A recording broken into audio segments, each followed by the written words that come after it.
Après mon accouchement douloureux, au cours duquel j'ai donné naissance à 2 fils, ma cruelle belle-mère a fait irruption dans la chambre d'hôpital et a exigé que je remette l'un de mes bébés à ma belle-sœur, qui était stérile. Lorsque j'ai fermement refusé en disant « ce sont mes enfants », elle m'a giflé violemment au visage, alors que j'étais encore affaibli par l'opération, et elle a essayé d'arracher mon fils de mes bras. Mon beau-père m'a maintenu sur le lit en disant « donne-lui en Justin et arrête d'être égoïste ». Je me suis débattu de toutes mes forces, hurlant pour appeler les infirmières. Mais soudain, mon mari et ma belle-sœur ont fait irruption dans la chambre d'hôpital. Ce qu'ils ont fait ensuite, avec la complicité de mon propre mari, à mes bébés innocents était tout simplement incroyable. Je m'appelle Nathalie, et j'ai 34 ans. J'ai grandi dans une petite ville à l'extérieur de Pittsburgh, fille d'un détective de police à la retraite et d'une institutrice de maternelle. Mes parents, Frank et Denise Warren, m'ont élevé en m'inculquant l'honnêteté, le travail acharné, et la famille avant tout. Nous n'avions pas beaucoup d'argent, mais notre maison débordait d'amour et de rire. J'ai rencontré mon mari, Cameron, pendant notre 3e année à l'Université d'État de l'Ohio. Il était charmant, attentionné, et venait de ce que je croyais être une famille respectable. Ses parents, Donald et Patricia Whitmore, possédaient une chaîne prospère de quincailleries à travers le Midwest. Sa sœur cadette, Brooke, avait 2 ans de moins que nous à l'université et semblait assez gentille lors des réunions de famille. Cameron m'a poursuivi sans relâche au cours de ce premier semestre. Il arrivait à mon dortoir avec des fleurs après notre 2e rendez-vous. Il se souvenait de détails de ma vie que je n'avais mentionnés qu'en passant, le nom de ma grand-mère, mon chien d'enfance, mon livre préféré au collège. Son attention était enivrante pour une fille qui avait passé la majeure partie de l'université invisible aux yeux des hommes comme lui. En y repensant aujourd'hui, je reconnais les signaux d'alarme que j'avais choisi d'ignorer. Cameron parlait rarement de sa famille avec une véritable chaleur. Ses histoires sur son enfance étaient toujours centrées sur les réussites et les attentes, plutôt que sur des moments de connexion ou de joie. Il a mentionné une fois que sa mère tenait un grand livre de tout ce qu'elle lui avait donné chaque dollar dépensé pour son éducation et son éducation comme si l'amour pouvait être quantifié, finalement, remboursé. Cameron et moi sommes sortis ensemble pendant 4 ans avant de nous fiancer. La première fois que j'ai rencontré la famille Whitmore reste gravée dans ma mémoire. Cameron m'a conduite à leur domaine à l'extérieur de Columbus pour le dîner de Thanksgiving, pendant notre dernière année d'études. La maison s'étalait sur 3 acres de pelouse parfaitement entretenus, tout en colonnes blanches et en marbre importé, avec des pièces qui semblaient conçues davantage pour impressionner les invités que pour y vivre. Patricia nous a accueillis à la porte, portant des perles et un sourire qui n'atteignait jamais tout à fait ses yeux. Elle a étreint Cameron chaleureusement, puis s'est tournée pour m'évaluer avec le détachement clinique de quelqu'un qui évalue du bétail lors d'une vente aux enchères. Son regard est passé de ma robe bon marché à mes chaussures plates et raflées, puis à ma coupe de cheveux de supermarché. Quelque chose a vacillé sur son visage, de la déception, peut-être, ou de la résignation. Tout au long du dîner, Patricia posait des questions qui ressemblaient davantage à des interrogatoires. Elle voulait tout savoir sur les professions de mes parents, l'histoire de ma famille, où je comptais vivre après l'obtention de mon diplôme, et combien de dettes j'avais accumulées. Cameron me serrait la main sous la table chaque fois que les questions devenaient trop pointues, mais il n'a jamais réellement dit à sa mère d'arrêter. Donald ne m'a pratiquement pas adressé la parole de la soirée. Il dirigeait sa conversation exclusivement vers Cameron, discutant d'affaires et d'opportunités d'investissement comme si je n'étais pas assise à 1 mètre de là. Lorsque j'ai tenté de donner mon avis sur les tendances du marché, un sujet que j'avais étudié en profondeur dans mes cours d'économie, Donald m'a regardé avec une telle confusion que je me suis tu au milieu de ma phrase. Brooke s'est révélée la plus amicale des 3, bien que sa chaleur ait semblé jouer. Elle a complimenté ma robe sur un ton qui suggérait qu'elle me plaignait de la porter. Elle m'a posé des questions sur mon appartenance à une sororité et a semblé sincèrement perplexe quand j'ai expliqué que je ne pouvais pas me permettre la vie grecque tout en travaillant 2 emplois pour payer mes frais de scolarité. Tout au long de notre relation, j'ai remarqué de petites choses concernant sa famille qui m'inquiétaient. Patricia avait une façon de faire des commentaires passifs-agressifs sur mes origines ouvrières. Donald me reconnaissait rarement directement, préférant parler par l'intermédiaire de Cameron comme si j'étais invisible. Brooke s'accrochait aux opinions de sa mère comme à une parole d'évangile, répétant ses critiques chaque fois que l'occasion se présentait. Pourtant, j'aimais profondément Cameron, et il me défendait toujours. Du moins, c'est ce que je croyais à l'époque. Lorsque Patricia faisait des remarques désobligeantes sur les modestes traditions de Noël de ma famille, Cameron changeait habilement de sujet. Lorsque Donald m'excluait des conversations, Cameron s'excusait plus tard au nom de son père. Ces petits gestes semblaient être une protection à l'époque. Aujourd'hui, je les reconnais pour ce qu'ils étaient, de la gestion plutôt que de la défense. Cameron n'a jamais réellement affronté le comportement de sa famille, il m'a simplement aidé à l'endurer. La demande en mariage a eu lieu pendant les vacances de printemps de notre dernière année. Cameron m'a emmené aux chutes du Niagara, un endroit qu'aucun de ses parents n'aurait choisi, et m'a demandé de l'épouser à côté de l'eau tonitruante. La bague était modeste selon les normes des Whitmore, mais magnifique, un simple diamant que Cameron avait acheté lui-même plutôt que d'accepter l'héritage familial que Patricia avait offert. Ce choix signifiait tout pour moi à ce moment-là. Il suggérait qu'il était son propre homme, capable de se démarquer des attentes de sa famille. J'ai appelé mes parents immédiatement après avoir dit oui. Ma mère a pleuré des larmes de joie, tandis que mon père a exigé de parler à Cameron de ses intentions. Leur joie semblait si pure, si peu compliquée par les calculs qui régissaient la dynamique de la famille Whitmore. Je voulais désespérément croire que Cameron et moi pourrions construire quelque chose de différent, une famille enracinée dans l'amour plutôt que dans la transactine où nous sommes mariés il y a 5 ans lors d'une petite cérémonie dont Patricia s'est plainte pendant des mois par la suite. Elle voulait une grande affaire au country club, quelque chose digne du nom Whitmore. Au lieu de cela, Cameron et moi avons choisi un mariage modeste en plein air dans la ferme de ma grand-mère, dans la campagne de Pennsylvanie. Ma grand-mère est décédée 2 ans avant notre mariage, et y organiser la cérémonie signifiait tout pour moi. La ferme se trouvait sur 20 acres de collines que ma grand-mère avait cultivées toute sa vie d'adulte. Des vergers de pommiers bordaient la limite orientale de la propriété, et un petit ruisseau traversait la prairie où nous avons échangé nos vœux. Ma mère a passé des semaines à préparer le lieu, accrochant des lumières dans les vieux chênes et plantant des fleurs sauvages le long du chemin menant à l'hôtel. Patricia est arrivée le matin du mariage vêtue d'une robe blanche pas ivoire, pas crème, mais un véritable blanc de mariée. Ma mère l'a remarqué immédiatement et a proposé de prêter à Patricia une tenue différente, une suggestion douce que Patricia a refusée avec une offense théâtrale. Elle s'est installée au premier rang et s'est tamponnée les yeux tout au long de la cérémonie, s'assurant que chaque photographie capturait sa performance de sacrifice maternel. Donald a porté un toast à la réception qui a réussi à insulter ma famille 3 fois tout en louant techniquement l'union. Il a parlé de l'avenir brillant de Cameron et de l'importance d'épouser quelqu'un qui comprenait sa place dans le soutien de cet avenir. La mâchoire de mon père se serrait à chaque mot, mais il a tenu sa langue pour mon bien. Patricia ne m'a jamais laissé oublier ma transgression. Chaque dîner de fête, chaque anniversaire, elle trouvait des moyens de me rappeler que je l'avais privée du mariage de ses rêves. Comme si mon mariage à 3 ans après notre mariage, Cameron et moi avons commencé à essayer d'avoir des enfants. Nous avons abordé le processus avec un optimisme naïf, supposant que la conception se ferait naturellement en quelques mois. Au lieu de cela, mois après mois, la déception s'installait. Les tests de grossesse négatifs s'accumulaient dans la poubelle de notre salle de bain comme de minuscules monuments à l'échec. Après 1 an d'essai, nous avons consulté un spécialiste de la fertilité.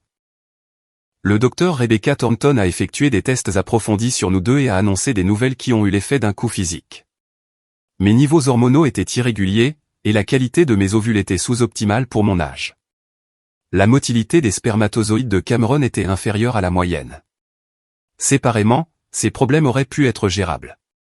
Ensemble, ils créaient un obstacle important à la conception naturelle. Nous avons subi des traitements de fertilité, enduré d'innombrables rendez-vous chez le médecin, et traversé le fardeau émotionnel qui accompagne la difficulté à concevoir. Les injections d'hormones me laissaient ballonnée et émotive. L'intimité programmée a dépouillé notre relation de sa spontanéité et de son romantisme. Chaque mois devenait un cycle d'espoir et de déception écrasante, chaque test négatif érodant quelque chose d'essentiel entre nous. Cameron gérait le stress en travaillant de plus longues heures et en passant plus de temps avec sa famille. Il prétendait que la distance n'était pas intentionnelle, un mécanisme d'adaptation plutôt qu'un abandon. Je le croyais parce que l'alternative accepter que mon mari se retirait de moi pendant notre épreuve la plus difficile était trop douloureuse à envisager. Pendant ce temps, Brooke a annoncé ses fiançailles avec un homme nommé Wesley Patterson. Wesley venait d'une vieille fortune, le genre qui précédait la fortune des Whitmore de plusieurs générations. Sa famille possédait des compagnies maritimes et des projets immobiliers sur toute la côte est. Patricia était folle de joie face à ce mariage, louant Brooke sans fin pour avoir obtenu une union aussi prestigieuse. Leur mariage fut l'affaire extravagante que Patricia avait toujours voulu, payée entièrement par la fortune de la famille Whitmore. La cérémonie a eu lieu dans une cathédrale historique du centre-ville, suivie d'une réception dans le country club le plus exclusif de Columbus. 700 invités ont vu Brooke descendre un grand escalier dans une robe de créateur qui coûtait plus que le revenu annuel de mes parents. Patricia rayonnait tout au long de l'événement, recevant enfin le spectacle de mariage qui lui avait été refusé lorsque Cameron m'avait choisi. 6 mois après leur mariage, Brooke a découvert qu'elle ne pouvait pas avoir d'enfant. Une condition médicale, que je ne nommerai pas par respect pour sa vie privée, rendait la conception impossible sans intervention extensive. Le diagnostic est tombé après que Brooke et Wesley eurent essayé pendant seulement 2 mois, un contraste cruel avec nos années de lutte. La nouvelle l'a dévastée, et j'ai sincèrement ressenti de la sympathie pour ce qu'elle traversait. Je me souvenais de mes propres moments les plus sombres, pleurant dans les toilettes de la clinique après des procédures ratées, me demandant si la maternité resterait à jamais hors de ma portée. Quels que soient mes sentiments compliqués à l'égard de Brooke, je ne souhaiterais ce chagrin particulier à personne. Patricia m'a appelé la semaine suivant le diagnostic de Brooke, la voix chargée d'accusations déguisée en inquiétude. Elle a demandé comment progressaient nos traitements de fertilité, si les médecins nous avaient donné de l'espoir. Les questions semblaient intrusives, mais j'ai répondu honnêtement, expliquant que le Dr Thornton avait recommandé un dernier cycle de FIV avant d'envisager des options alternatives. Patricia a fredonné pensivement à cette information. Elle a mentionné que Brooke et Wesley exploraient la maternité de substitution, bien que le processus semble compliqué et impersonnel. Elle s'est demandé à haute voix s'il ne pouvait pas y avoir une solution plus naturelle, quelque chose qui garderait tout au sein de la famille. Je n'ai pas compris ce qu'elle voulait dire à ce moment-là, ou peut-être ai-je compris et refusé de reconnaître l'implication. Ce à quoi je ne m'attendais pas, c'était la façon dont son infertilité allait s'entremêler avec mon propre parcours de fertilité. Un soir, il y a environ 18 mois, Cameron est rentré d'un dîner chez ses parents avec une expression étrange sur le visage. Il passait plus de temps au domaine Whitmore ces derniers temps, disparaissant pour des dîners dominicaux qui s'étiraient en conversation tardive. Je supposais qu'il discutait d'affaires, peut-être de projets pour que Cameron prenne un rôle plus important dans l'entreprise familiale. Cameron s'est versé un verre de whisky avant de parler, ce qui était inhabituel pour un soir de semaine. Il m'a fait asseoir dans notre salon et m'a expliqué que sa mère avait proposé quelque chose. Patricia avait suggéré que, lorsque Cameron et moi aurions finalement des enfants, nous devrions envisager d'en donner un à Brooke et Wesley. Elle présentait cela comme une solution familiale, un moyen de s'assurer que les 2 couples pourraient faire l'expérience de la parentalité. J'ai regardé mon mari avec incrédulité. La suggestion était si absurde, si fondamentalement fausse que je ne pouvais pas formuler de réponse. Mon esprit revenait sans cesse au mot « donner », comme si un enfant était un bien à transférer plutôt qu'un être humain à élever et à aimer. Cameron m'a rapidement assuré qu'il avait rejeté l'idée, mais quelque chose dans ses yeux m'a mise mal à l'aise, une lueur d'hésitation que j'ai choisi d'ignorer à l'époque. Il m'a pris la main et m'a promis que nos enfants seraient les nôtres uniquement, que la suggestion de sa mère l'avait choqué autant qu'elle m'avait choqué. Je voulais tellement le croire que j'ai accepté ses paroles rassurantes sans poser d'autres questions. Les semaines qui ont suivi cette conversation semblaient différentes, d'une certaine manière. Cameron est devenu plus attentif, plus affectueux physiquement, comme s'il essayait de prouver quelque chose par ses actions. Il m'accompagnait à chaque rendez-vous de fertilité, me tenait la main pendant les injections, et chuchotait des encouragements lorsque le processus devenait accablant. J'ai interprété son comportement comme un réengagement envers notre partenariat, la preuve qu'il m'avait choisi plutôt que la proposition tordue de sa famille. Plusieurs mois plus tard, contre toute attente, je suis tombé enceinte. Le spécialiste de la fertilité a confirmé la présence de jumeaux lors de mon échographie de 8 semaines. Cameron a pleuré des larmes de joie dans la salle d'examen, me tenant la main alors que nous regardions 2 minuscules battements de cœur clignoter sur le moniteur. Je croyais que ce moment représentait le début de notre famille, l'aboutissement d'années de lutte et d'espoir. Le Dr Thornton a expliqué que les grossesses gémellaires comportaient des risques supplémentaires, en particulier compte tenu de mes antécédents médicaux. Elle a recommandé une surveillance plus fréquente, des modifications alimentaires, et une activité physique réduite à mesure que la grossesse progressait. J'ai accepté chaque restriction avec joie, prête à endurer n'importe quel inconfort pour le bien des vies qui grandissaient en moi. Nous avons décidé d'attendre le 2e trimestre pour partager la nouvelle, une superstition née d'années de déception. Ces premières semaines semblaient sacrées, un secret partagé uniquement entre Cameron, les médecins et moi. Je me surprenais à presser ma paume contre mon ventre encore plat, m'émerveillant du miracle qui se produisait sous ma peau. Lorsque nous avons finalement annoncé la grossesse, Les réactions ont varié de manière prévisible. Mes parents ont sangloté de joie, ma mère se lançant immédiatement dans des projets de fêtes prénatales et de décoration de chambres d'enfants. Mon père a serré la main de Cameron si vigoureusement que j'ai craint qu'il ne lui déboîte quelque chose. La réponse de Patricia fut plus mesurée. Elle m'a étreinte avec raideur et a offert des félicitations qui semblaient répétées. Ses yeux avaient une lueur calculatrice que j'ai attribuée à l'excitation de devenir grand-mère. Donald a hoché la tête avec approbation, comme si j'avais enfin rempli mon rôle au sein de la structure familiale Whitmore. Brooke a éclaté en sanglots lorsqu'elle a appris la nouvelle. Wesley l'a conduite hors de la pièce pendant qu'elle pleurait, et Patricia a suivi avec des murmures inquiets. Cameron m'a assuré que la réaction de sa sœur était compréhensible compte tenu de ses propres difficultés de fertilité.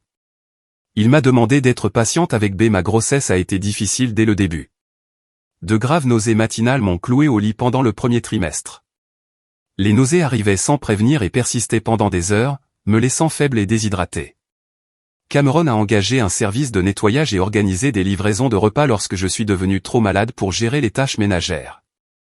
Son attention durant ces semaines misérables m'a convaincu que tous les doutes que je nourrissais à propos de sa famille étaient infondés. Le diabète gestationnel s'est développé au cours de mon deuxième trimestre, nécessitant une surveillance attentive et des restrictions alimentaires. Je me piquais le doigt plusieurs fois par jour, suivant mon taux de glycémie avec une précision obsessionnelle. Le diagnostic m'effrayait, non pas pour ma propre santé, mais pour l'impact potentiel sur les bébés. Le docteur Thornton m'a assuré que le diabète gestationnel était gérable, et qu'une surveillance appropriée protégerait à la fois les jumeaux et moi. Tout au long de ces défis, Patricia venait fréquemment. Son intérêt pour ma grossesse semblait excessif, presque possessif.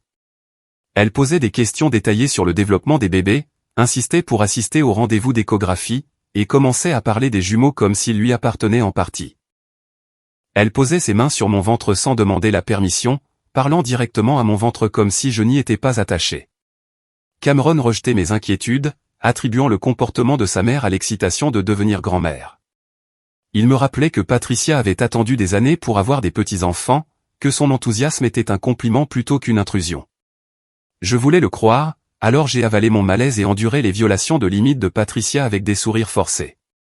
Un après-midi, environ 2 mois avant ma date prévue d'accouchement, j'ai surpris une conversation qui aurait dû m'alarmer davantage qu'elle ne l'a fait. Patricia et Brooke étaient dans la cuisine du domaine Whitmore, ignorant que j'étais revenu plus tôt d'une pause aux toilettes. Leur voix portait clairement à travers la porte partiellement ouverte. Patricia expliquait quelque chose sur des arrangements juridiques, sur la façon dont certains transferts pouvaient être structurés pour paraître naturels. Brooke demandait si Cameron s'était pleinement engagé, s'il comprenait ce que la famille attendait.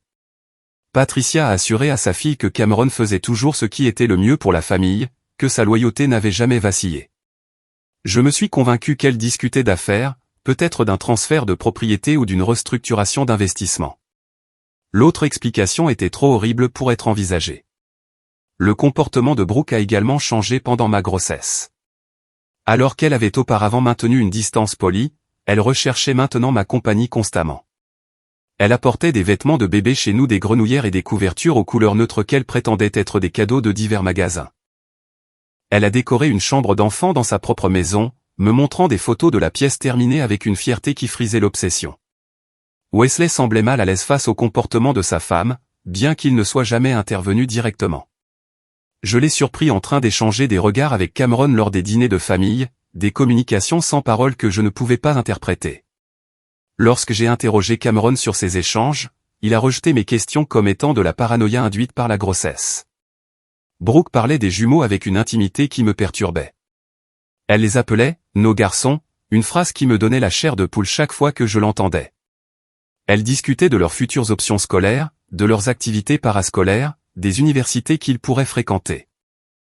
Sa vision de leur vie semblait entièrement formée, comme si elle planifiait depuis des années plutôt que des mois. Une fois, je l'ai entendu dire à Patricia qu'elle avait hâte de ramener son neveu à la maison. Le singulier m'a frappé comme étrange, mais je me suis convaincu que j'avais mal entendu. Peut-être avait-elle dit « neveu », le son étant déformé par la distance ou ma propre anxiété grandissante. J'ai fait part de ces inquiétudes à ma mère lors de l'un de nos appels téléphoniques hebdomadaires. Elle a écouté attentivement, puis a posé des questions auxquelles je n'étais pas prête à répondre. Cameron avait-il jamais refusé directement la suggestion antérieure de sa mère ? Avait-il jamais dit explicitement à Brooke que nos enfants resteraient avec nous? S'était-il jamais interposé entre moi et les attentes envahissantes de sa famille? Les réponses, lorsque je les ai examinées honnêtement, étaient troublantes. Cameron m'avait rassuré avec de vagues promesses et des conversations détournées. Il n'avait jamais affronté sa mère ou sa sœur en ma présence. Il n'avait jamais tracé de limites claires autour de notre famille grandissante. Ma mère a proposé de venir rester avec moi avant l'accouchement. Elle craignait que je n'ai besoin de soutien au-delà de ce que Cameron pouvait fournir, une observation qui semblait à la fois réconfortante et de mauvais augure. J'ai accepté son offre avec gratitude. Progrès, les jumeaux sont arrivés avec 4 semaines d'avance, avant que ma mère ne puisse atteindre Columbus. Des complications liées à ma tension artérielle ont nécessité une césarienne d'urgence plutôt que la procédure programmée. Cameron m'a emmené d'urgence à l'hôpital à 3 heures du matin, s'arrêtant à peine pour attraper le sac de nuit que nous avions préparé des semaines auparavant. À 6 heures, après des heures de surveillance et de tentatives infructueuses pour stabiliser ma tension artérielle, le docteur Thornton a pris la décision. Les bébés devaient sortir maintenant. J'ai été préparé pour l'opération en 30 minutes, et à 7 heures, j'étais au bloc opératoire. L'opération s'est bien déroulée malgré mon anxiété. L'anesthésiste expliquait chaque étape au fur et à mesure, sa voix calme manquant dans la réalité lorsque la peur menaçait de me submerger. À 7h47, mon premier fils est venu au monde, son cri perçant le silence stérile de la salle d'opération. Son frère a suivi à 7h49, plus petit, mais tout aussi vocal pour annoncer son arrivée. L'équipe chirurgicale a placé les 2 bébés sur ma poitrine brièvement avant de les emmener pour évaluation. 2 petits corps rayonnants de chaleur contre ma peau. Je les ai nommés Oliver et Henry dans la salle de réveil, des choix sur lesquels mon mari et moi nous étions mis d'accord des mois plus tôt. Oliver avait les cheveux foncés de Cameron et le nez de ma mère, une combinaison qui me serrait le cœur de tendresse. Henry est arrivé avec un teint plus clair et une tache de naissance sur l'épaule gauche qui correspondait à celle que portait mon père, un don génétique traversant les générations. En les tenant pour la première fois, épuisé et submergé, j'ai ressenti un amour si profond qu'il en faisait physiquement mal. Chaque lutte que nous avions endurée, chaque déception, chaque intervention médicale et chaque moment de désespoir se condensaient en 2 êtres parfaits bercés dans mes bras. Rien n'avait jamais semblé plus juste que ce moment, plus complet que notre famille nouvellement agrandie. Cameron se tenait à côté de moi dans la salle de réveil, berçant Oliver pendant que j'allaitais Henry. Il semblait sincèrement ému, des larmes coulant sur son visage alors qu'il regardait tour à tour nos fils et moi. Ses mains tremblaient légèrement alors qu'il ajustait la couverture d'Oliver, une tendresse que je n'avais pas vue chez lui depuis des mois. Il a chuchoté qu'il m'aimait, qu'il était fier de moi, que notre famille était enfin complète. Les mots m'ont envahi comme une bénédiction, effaçant les doutes qui s'étaient accumulés tout au long de ma grossesse. Quelles que soient les inquiétudes que j'avais nourries à propos de sa famille, de sa loyauté, elles se sont évaporées dans ce moment sacré. Je croyais que nous commencions un nouveau chapitre, unis en tant que famille de 4. Les infirmières m'ont aidé à passer dans une chambre privée du service de maternité. Cameron a arrangé les fleurs qui avaient déjà commencé à arriver, des bouquets de mes parents, de mes collègues, d'amis qui avaient suivi notre parcours de fertilité depuis le début. La chambre sentait les roses et l'espoir, un parfum que j'aurais plus tard du mal à supporter. Cameron a mentionné que sa famille voulait venir nous voir, que Patricia était impatiente de rencontrer ses petits-enfants. Je lui ai demandé de les faire attendre jusqu'au lendemain, expliquant que j'avais besoin de temps pour me reposer et créer des liens avec les bébés avant de recevoir des visiteurs. Il a accepté volontiers, promettant de gérer les attentes de sa mère. J'aurais dû savoir que les attentes de Patricia Whitmore ne pouvaient être gérées par personne, et encore moins par son fils dévoué. Les ennuis ont commencé ce soir-là. Je me suis réveillé d'un sommeil induit par la morphine pour trouver Patricia debout au pied de mon lit d'hôpital. La pièce était sombre, éclairée seulement par la lumière du couloir filtrant à travers la porte entrebâillée. Elle ne me regardait pas, mais fixait le berceau où Oliver et Henry dormaient côte à côte, sa silhouette rigide d'une intensité qui me donnait des frissons dans le dos. Son expression m'a glacé jusqu'à la moelle. Il y avait du calcul dans ses yeux, une froideur que j'avais déjà entrevue, mais jamais exposée aussi nûment. Elle étudiait mes fils comme un collectionneur pourrait examiner une acquisition prisée, évaluant la valeur et faisant des inventaires mentaux. Je lui ai demandé ce qu'elle faisait là si tard, ma voix pâteuse par le manque d'usage et les médicaments. Les heures de visite étaient terminées à 20 heures, et mon téléphone indiquait presque minuit. Les couloirs de l'hôpital au-delà de ma porte étaient silencieux, l'agitation habituelle du personnel médical réduite à des pas occasionnels et des murmures lointains. Patricia s'est tournée vers moi avec un sourire qui n'atteignait pas ses yeux. La lumière fluorescente du couloir projetait des ombres dures sur son visage, accentuant des rides que je n'avais jamais remarquées auparavant. Elle a expliqué qu'elle avait des relations à l'hôpital. Un membre du conseil d'administration devait une faveur à Donald, quelqu'un dont l'entreprise avait été sauvée par un investissement opportun lors de la dernière récession. Cette même relation avait arrangé pour que toute la famille ait accès hors des heures de visite ce soir. De telles choses pouvaient être arrangées quand on avait les relations appropriées. Son ton sut avant que je puisse répondre, elle s'est approchée de mon chevet et s'est assise sur la chaise que Cameron avait occupée plus tôt. Le cuir a craqué sous son poids, un son qui semblait anormalement fort dans la pièce calme. Elle a pris ma main dans la sienne avec une douceur qui semblait répéter, la compassion pratiquée de quelqu'un qui avait appris à imiter l'émotion sans jamais l'éprouver. Patricia m'a dit qu'elle avait pensé à l'avenir, à ce qui était le mieux pour tout le monde dans la famille. Sa voix portait la cadence mesurée d'un discours préparé, chaque mot sélectionné et poli. Elle m'a rappelé que Brooke avait énormément souffert, que son incapacité à concevoir avait brisé quelque chose en elle. Je pouvais sûrement comprendre ce genre de douleur, ayant moi-même lutté contre l'infertilité. J'ai hoché la tête prudemment, incertaine de la direction que prenait cette conversation. La morphine rendait mes pensées lentes, ma réponse était plus lente qu'elle n'aurait dû l'être. Une partie de moi se demandant la prise de Patricia sur ma main s'est resserrée jusqu'à ce que ses bagues s'enfoncent dans ma chair. Elle m'a dit que j'avais été béni avec 2 garçons en bonne santé, plus que ce que beaucoup de femmes pouvaient espérer. Brooke et Wesley n'avaient rien, une chambre d'enfant vide attendant un enfant qui pourrait ne jamais venir. La disparité semblait injuste, n'est-ce pas? Déséquilibrée d'une manière qui pouvait être corrigée par un simple acte de générosité. Mon cœur s'est mis à battre la chamade alors que je comprenais ce qu'elle voulait dire. Les moniteurs à côté de mon lit ont enregistré le changement, bipant avec une fréquence accrue. Je lui ai dit, non, absolument pas. Ce sont mes enfants, et je ne donnerai jamais l'un d'eux. Ma voix s'est brisée sur les derniers mots, la faiblesse et la fureur luttant pour la domination. Le masque de sollicitude maternelle de Patricia a glissé comme un vêtement jeté. Son visage s'est durci en quelque chose de laid, quelque chose que j'avais toujours soupçonné de se cacher sous sa surface raffinée. La transformation s'est produite instantanément, révélant le prédateur sous le vernis des perles. Elle m'a traité d'égoïste et d'ingrate, sa voix montant avec chaque accusation. Elle m'a rappelé que la famille Whitmore m'avait accueilli malgré mes origines modestes, que Cameron s'était abaissé à m'épouser, que je leur étais redevable pour chaque avantage que j'avais reçu depuis que j'avais rejoint leur famille. Des années de mépris refoulés se sont déversées, un torrent de griefs qu'elle avait apparemment catalogué dans les moindres détails. J'ai appuyé sur le bouton d'appel pour l'infirmière, désespérée d'une intervention. Patricia a bougé plus vite que je ne l'espérais, sa main jaillissant pour faire tomber l'appareil de ma main.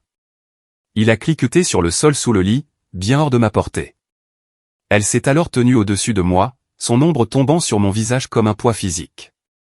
La transformation de grand-mère en agresseur s'est achevée à ce moment-là. J'ai vu clairement, peut-être pour la première fois, la femme qui avait façonné mon mari. Sa main s'est levée avant que je puisse réagir.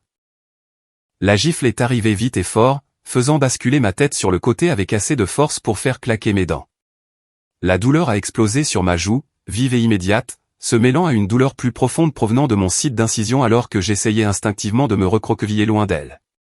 L'impact m'a laissé l'oreille bourdonnante et la vision momentanément floue. Patricia s'est dirigée vers le berceau sans s'arrêter pour évaluer les dommages qu'elle avait infligés. Elle s'est penchée et a soulevé Oliver de sa couverture, le manipulant avec une efficacité compétente plutôt qu'avec tendresse. Mon fils a remué contre sa poitrine, émettant les doux sons d'un nouveau-né dérangé dans son sommeil. Je lui ai hurlé de reposer mon bébé, le son sortant de ma gorge avec une force primitive.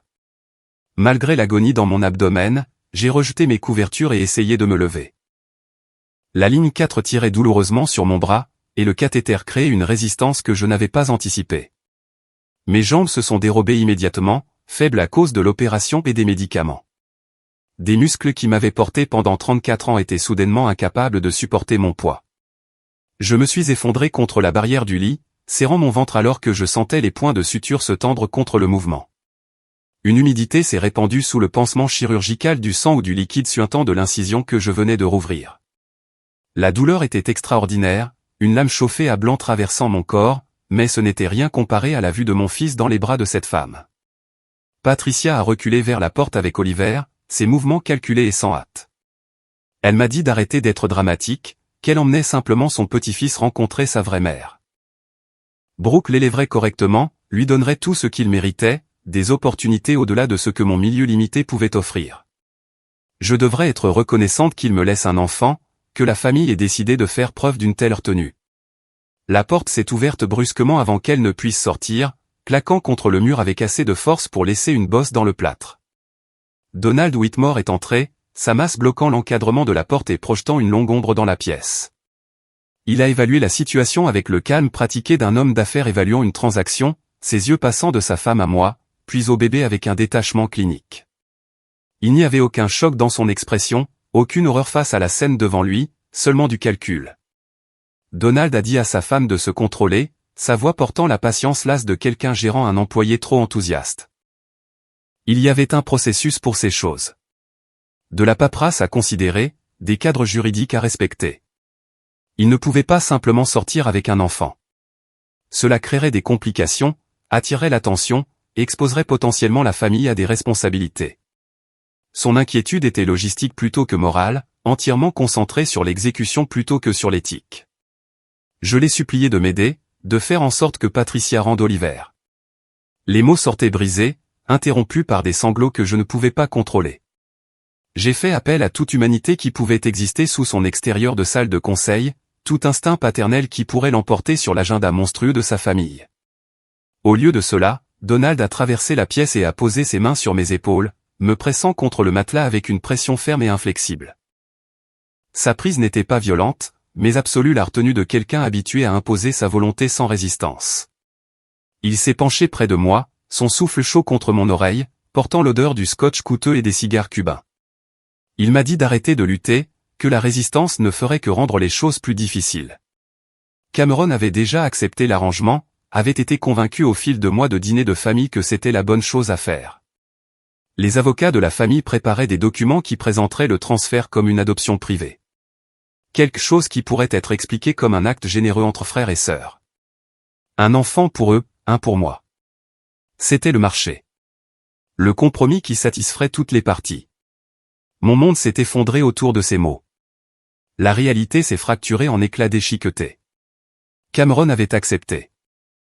Mon mari, le père de mes fils, avait promis l'un de nos bébés à sa sœur avant même qu'il ne soit né. Chaque moment tendre de ma grossesse, chaque mot rassurant et geste aimant avait été une performance masquant la trahison.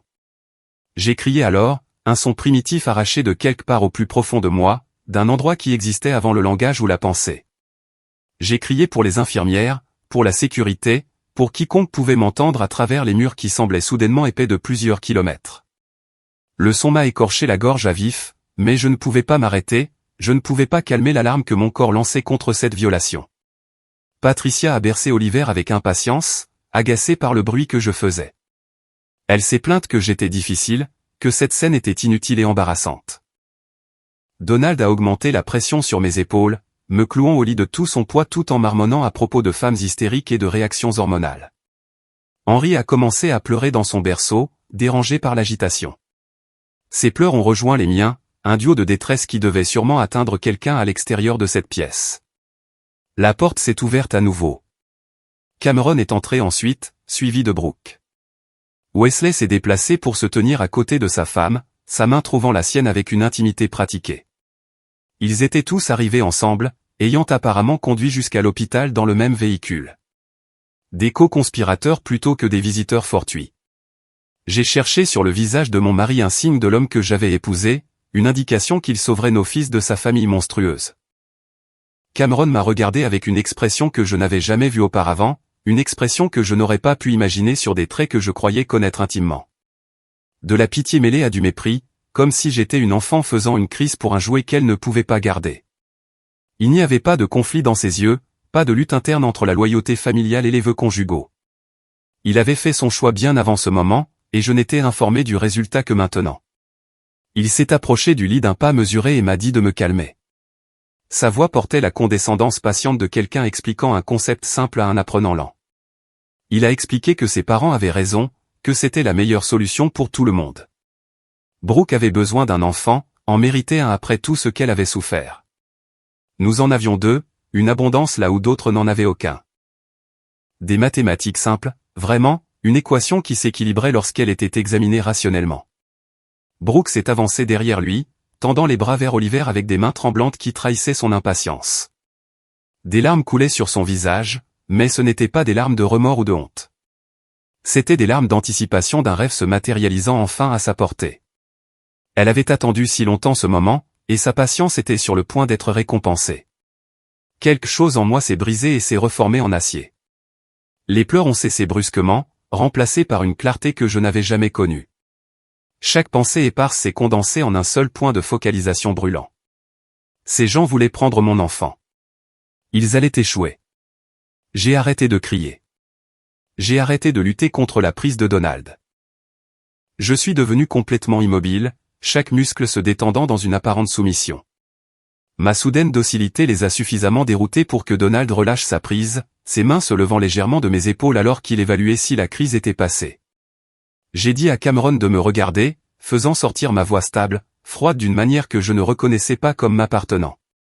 Les mots venaient de ce nouvel endroit en moi, le noyau d'acier qui s'était formé à partir des illusions brisées.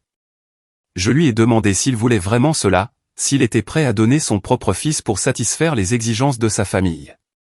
Cameron a soupiré avec un soulagement évident face à ma capitulation apparente. Ses épaules sont tombées, la tension quittant son corps alors qu'il interprétait mon calme comme une acceptation. Il m'a assuré que c'était pour le mieux, que Brooke serait une merveilleuse mère, que nous verrions Oliver à chaque réunion de famille. L'enfant grandirait en connaissant ses parents biologiques tout en étant élevé par des gens qui le voulaient davantage, qui pouvaient offrir des avantages au-delà de nos modestes moyens. Ces derniers mots ont enflammé quelque chose en moi. Une fureur si complète qu'elle a transcendé l'émotion et est devenue un but. J'ai dit à Cameron que je voulais qu'il se souvienne de ce moment pour le reste de sa vie.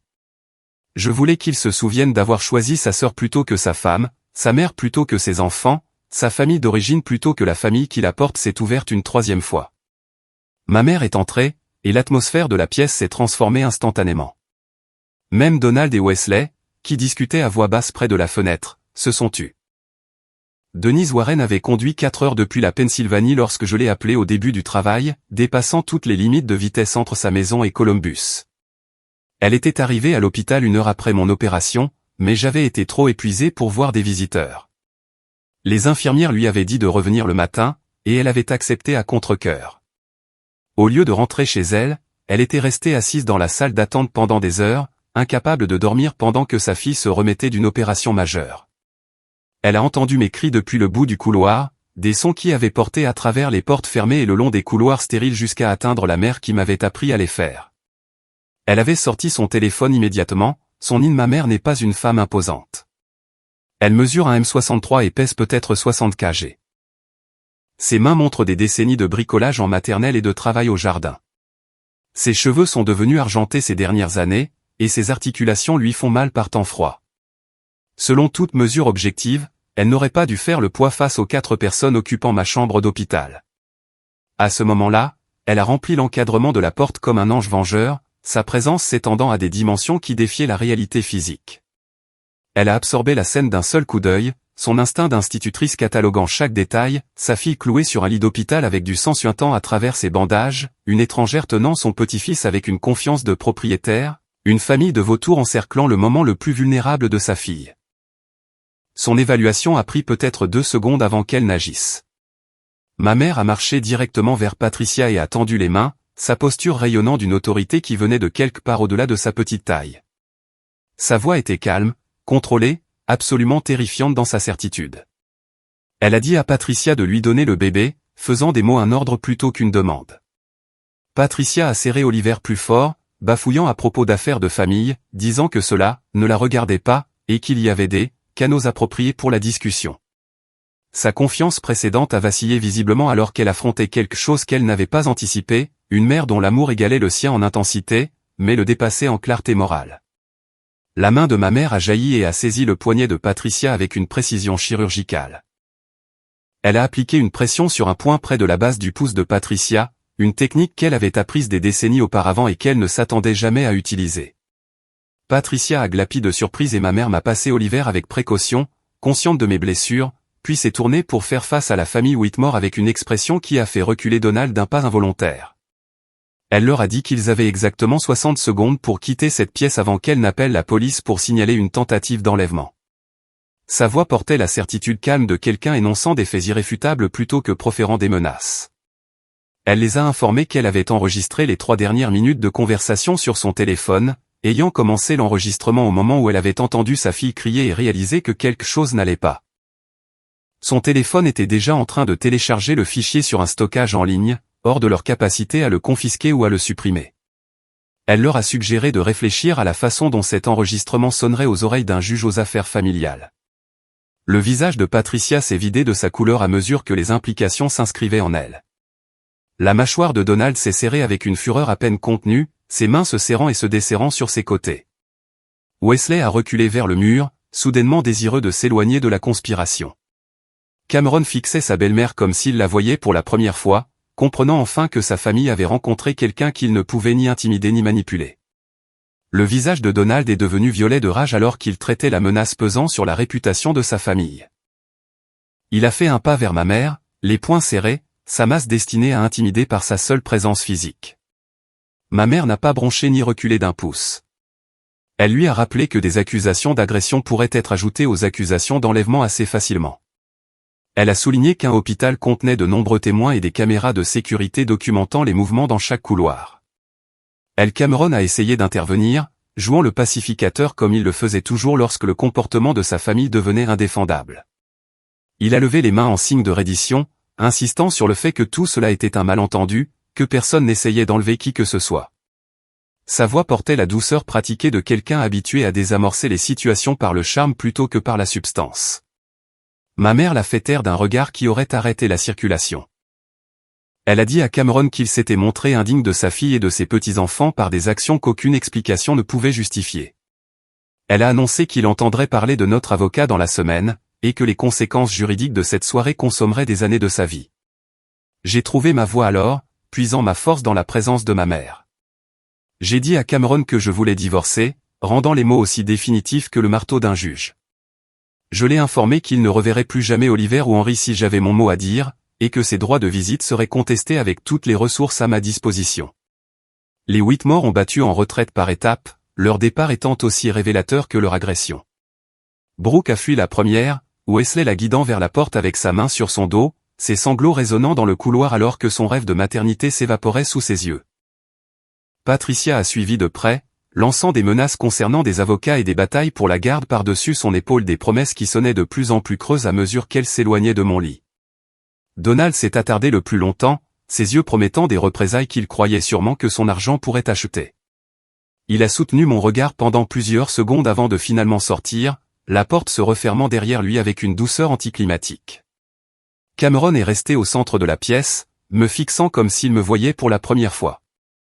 L'homme que j'avais épousé, le père de mes enfants, restait immobile tandis que la conspiration de sa famille s'effondrait autour de lui. Il a demandé si je le pensais vraiment, sa voix portant un véritable désarroi. Il s'est demandé à haute voix si je jetterais réellement notre mariage aux orties pour un malentendu. Si 6 ans ensemble signifiaient si peu que j'abandonnerais tout au premier signe de conflit. Je lui ai demandé s'il pensait vraiment que je pourrais un jour lui faire confiance à nouveau après ce soir. Je lui ai demandé quel genre de père échange son enfant contre l'approbation de sa sœur. Quel genre de mari conspire contre sa femme pendant son moment le plus vulnérable. Je lui ai demandé s'il comprenait même ce qu'il avait fait, si l'ampleur de sa trahison s'était inscrite quelque part sous ses réponses apprises en famille. Cameron n'avait aucune réponse qui comptait. Il est parti sans un autre mot, ses pas résonnant dans le couloir jusqu'à ce que le silence reprenne possession de ma chambre. Ma mère s'est assise près de mon lit et m'a tenu la main pendant que je pleurais. Elle n'a pas offert de banalité ou de faux réconfort. Elle est simplement restée présente, son toucher m'ancrant dans la réalité alors que mon monde se reconstruisait autour de nouvelles fondations. Les semaines suivantes se sont brouillées dans un flou de documents juridiques et de nuits sans sommeil. Ma mère a emménagé temporairement chez moi, aidant avec les jumeaux pendant que je guérissais simultanément de l'opération et du chagrin. Fidèle à la parole de ma mère, j'ai engagé une avocate nommée Sandra Mitchell, spécialisée dans les affaires de divorce impliquant des conflits de garde. Sandra était brillante et impitoyable, exactement ce dont j'avais besoin. L'enregistrement fait par ma mère est devenu notre atout le plus précieux. Il capturait les menaces de Patricia, l'aveu de Donald concernant l'accord de Cameron pour donner Oliver, et les propres mots de Cameron confirmant sa participation au complot. Sandra a déposé une motion d'urgence pour la garde complète sur la base de ces preuves. Cameron a engagé son propre avocat, financé par l'argent de la famille Whitmore. Ils ont tenté de faire valoir que l'enregistrement avait été sorti de son contexte, que les émotions étaient vives après un accouchement difficile, et que des personnes raisonnables pourraient élaborer un arrangement de garde approprié. La juge Hernandez, une femme sévère dans la soixantaine, n'a pas été impressionnée par ces arguments. Elle a examiné l'enregistrement et les dossiers médicaux accompagnants montrant que la gifle avait laissé des ecchymoses visibles sur mon visage. Elle a noté que les images de sécurité de l'hôpital confirmaient que les Whitmore étaient entrés dans ma chambre en dehors des heures de visite. Elle a observé que Donald et Patricia n'avaient aucun droit légal d'être présents lors d'un moment médical aussi vulnérable. La juge Hernandez m'a accordé la garde complète d'Oliver et Henry. Cameron a reçu des droits de visite supervisés limités à 4 heures par semaine dans un établissement désigné. Tout contact entre les enfants et les membres de la famille élargie Whitmore nécessitait mon consentement écrit explicite. Les visites de Cameron ont duré exactement 3 semaines. Lors de sa deuxième séance, il a amené Brooke à l'établissement, violant l'ordonnance du tribunal. Le superviseur a signalé l'infraction immédiatement. La juge Hernandez a révoqué les visites de Cameron en attendant une évaluation psychologique. L'évaluation a révélé des schémas inquiétants dans la dynamique familiale de Cameron. Le rapport du psychologue décrivait une fusion, des violations de limites, et une incapacité à prioriser le bien-être de ses enfants par rapport aux exigences de sa famille d'origine. Le rapport recommandait une thérapie intensive avant que tout contact non supervisé ne soit envisagé. Cameron a refusé la thérapie. Il a insisté sur le fait que l'évaluation était biaisée, que la juge avait des préjugés, et que tout le système conspirait contre sa famille. Notre divorce a été prononcé il y a 6 semaines. J'ai obtenu la maison, la garde principale, et des pensions alimentaires substantielles. Cameron a reçu le privilège de visite supervisée qu'il n'a pas encore exercé. Sa famille n'a pas accepté ce résultat avec grâce. Patricia a envoyé des lettres à mon lieu de travail pour tenter de me discréditer professionnellement. Sandra a déposé une plainte pour harcèlement, et les lettres ont cessé. Donald a proféré des menaces voilées concernant des relations d'affaires et des amis influents. Mon père, détective de police à la retraite, a passé quelques appels de son côté. Les menaces se sont évaporées. Brooke m'a écrit une lettre manuscrite le mois dernier. Elle s'est excusée pour son rôle dans ce qui s'est passé, affirmant qu'elle n'avait jamais voulu que cela aille si loin. Elle m'a demandé si je pourrais envisager de la laisser rencontrer les jumeaux un jour, pour être une sorte de tante pour eux. Je n'ai pas répondu. Je ne suis pas sûr que je le ferai un jour.